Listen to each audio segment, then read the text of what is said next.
গত ভিডিওতে আমরা একটি নিক্ষিপ্ত গোলার চ্যুতি বা ডিসপ্লেসমেন্ট বের করেছি, যেখানে গোলাটি মাটি থেকেই ছোঁড়া হয়েছে কিন্তু এসে পড়ছে একটা প্ল্যাটফর্ম, একটা উঁচু প্ল্যাটফর্মের উপর, যেটা মাটি থেকে খানিকটা উপরে রয়েছে। সেটা আমরা কষে দেখেছি।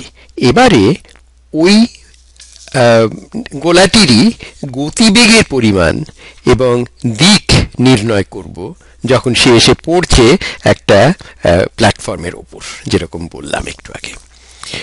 প্রান্তিক গতিবেগের সমতল ও লম্ব অংশ দুটি বের করতে পারলেই বাকিটা সহজেই বেরিয়ে আসবে।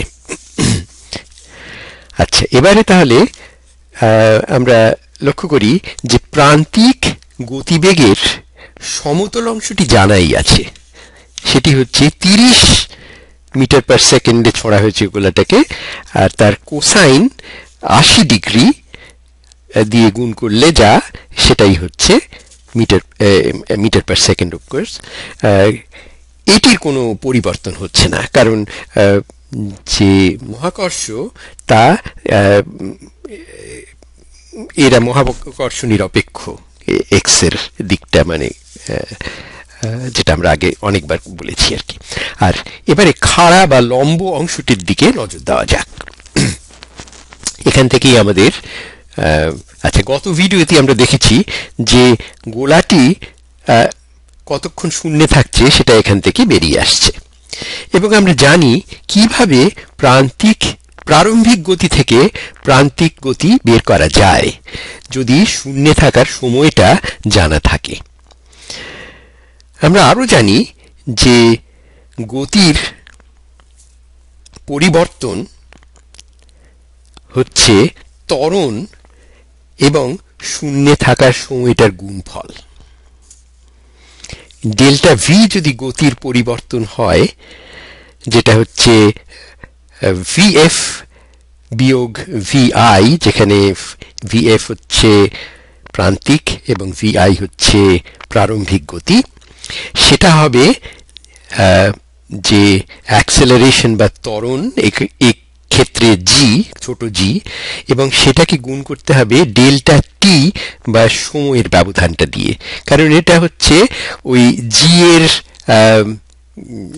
সংজ্ঞা বা ডেফিনিশন থেকেই এটা আসছে যে ডিভিডিটি সমান জি। আচ্ছা আচ্ছা,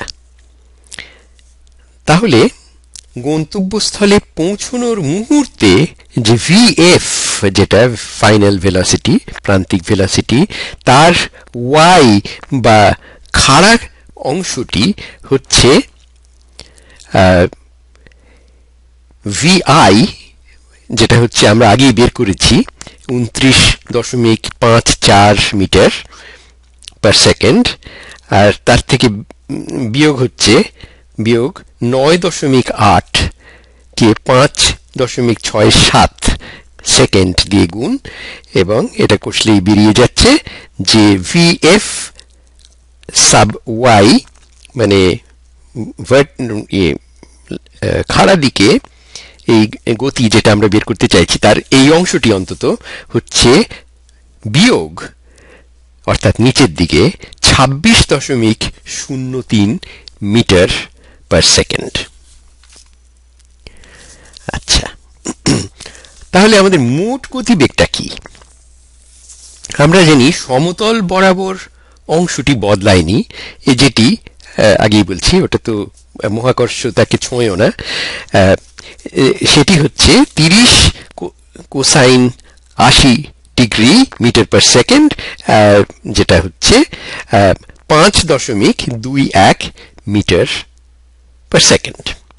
কাজেই ছবিতে আঁকলে তার যেভাবে আঁকা হচ্ছে, সেটা ওই নিচের দিকের অংশটি হচ্ছে 26.03 এবং ভূমি বরাবর অংশটি হচ্ছে 5.21 মিটার পার সেকেন্ড সর্বত্রই।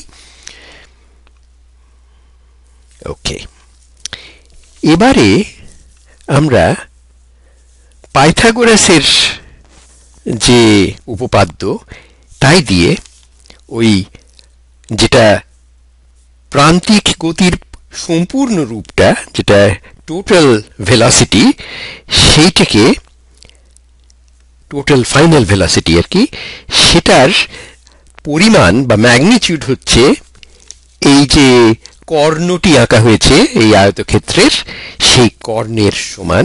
সেটা পাইথাগোরাসের থিওরেম অনুসারে সেটা হচ্ছে বর্গমূল হচ্ছে ওই দুটো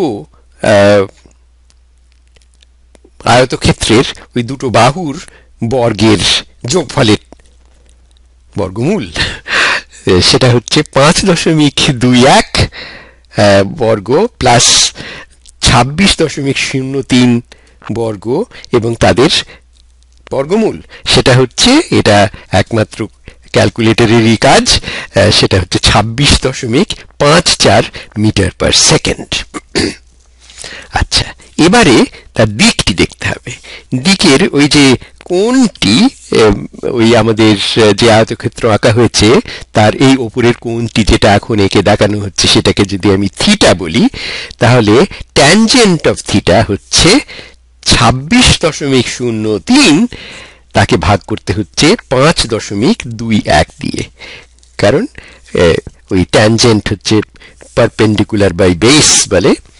এই ওই যে উপরের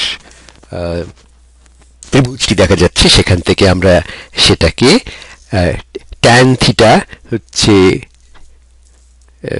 যেটা বললাম, সেটা হচ্ছে না 29.03, ছাড়ি 29.03, সেটাকে ভাগ করছি 5.21 দিয়ে, এবং তার ট্যান ইনভার্সটি ক্যালকুলেট করলেই আমরা দেখতে পাচ্ছি, আমি আগে একবার বোধহয় 26 বলেছিলাম, সেটা হচ্ছে 29.03।